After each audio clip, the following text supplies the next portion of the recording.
Hi everyone. In this tutorial, we will show you how to schedule a blog post in Bigcommerce.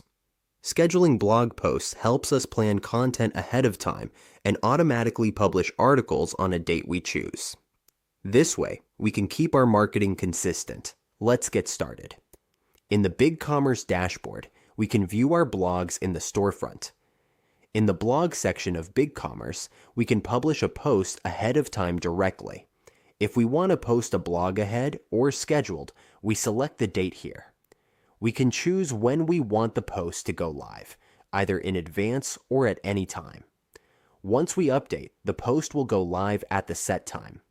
We can see here if it is published, it will appear on the chosen date. We can also use apps like Drop-in Mail app or other blog plugins. These let us schedule posts by choosing Publish At or Modified At, and picking the date we want. This is how we schedule a blog post in Bigcommerce. Planning content saves us time and keeps our store active and engaging for our audience.